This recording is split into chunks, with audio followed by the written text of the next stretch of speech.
میدونیم ما باید چیکار کنیم؟ ما باید اینکه سطح انتظارات و توقعاتمون رو بیاریم پایین. چقدر بیاریم پایین؟ باشه. تا حالا خیلی آوردیم پایین. از اینا باید کمتر کنیم. به هر حال نمیتونیم، یعنی زندگی حرکت نمیکنه.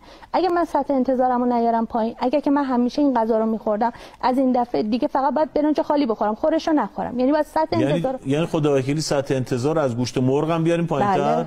گوشت مرغ الان 85 تومنه، بعد بیاری پایین‌تر دیگه نمیتونیم. حالا نرخ ندین تو رو خدا. باش. یا مثلا الان میوه گرون شده، چه لزومی داره که حالا ما تو میزمون، تو سفرمون چند نوع میوه باشه؟ نه نیست. خب مثلا میوه نیست، حالا مثلا یه هفته ما میوه نخوریم، هیچ اتفاقی نمیافته. آخه اول آجیل حذف شد دیگه، باید یا کم شد. خب چیکار کنیم؟ بعدم گوشت قرمز حذف شد یا کم شد. الان میوه رو باید حذف کنیم. الان بعد میوه رو، بعد موز حذف شد یا کم شد. همینجوری باید با اون چیزهایی که داریم قناعت کنیم. بینندگان عزیز، در خدمت کارشناس حوزه قناعت، الگوی اقتصاد مقاومتی و یکی از دستاوردهای تحریم هستیم و از ایشون میخوایم تا تجاربشون رو با شما بینندگان عزیز در میون بذارن. خانم، در این گرانیات چه باید کرد؟ اولا به این سیاه نمایی ها نباید توجه کرد. گرانی و این حرفا جنگ روانی دشمنه.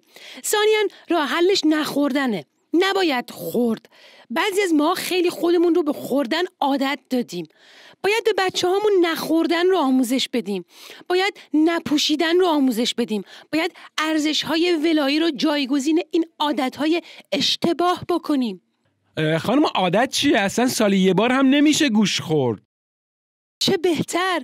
گوشت منشأ انواع بیماری هاست. آنفولانزای گاوی، کرونای گوسفندی، آرتروز بزغاله‌ای، اینا همه به خاطر گوشته. سالی یه بار چیه؟ گوشت رو اصلا باید از منوی غذاهامون حذف کنیم. بابا گوشت قرمز رو اصلا ولش کن. مرغو چی میگید؟ الان صف مرغ از برد موشک‌های نظام هم بیشتر شده. مرغ که اصلا نگو، نباید بهش لب زد. من خودم به بچه‌هام آموزش دادم. آبله مرغون، آنفولانزای مرغی، کرونای خروسی، آرتروز جوجه‌ای، اینا همش به خاطر همین گوشت مرغه. نباید خورد، باید فرهنگ سازی کرد. آخه فرهنگ سازی یعنی چه؟ من الان برای بچه‌هام چطوری فرهنگ سازی کنم که نخورن؟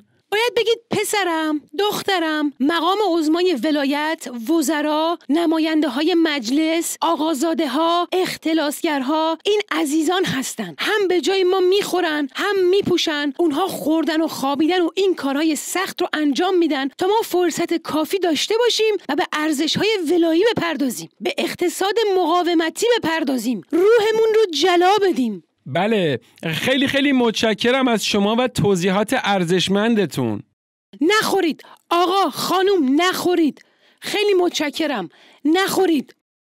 وای انقدر فک زدم گرسنم شد، همه کالریام سوخت. آقا یه چیزی بیارید بخوریم.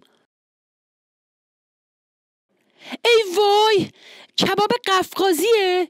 من جوجه مارینو خواسته بودم. اون دفعه کباب بلدرچینش خیلی خوب شده بودا. 2 سیخ برگ سریایی و فیله حلزونی هم بیارید برام لطفاً. آخ که مردم از گشنگی.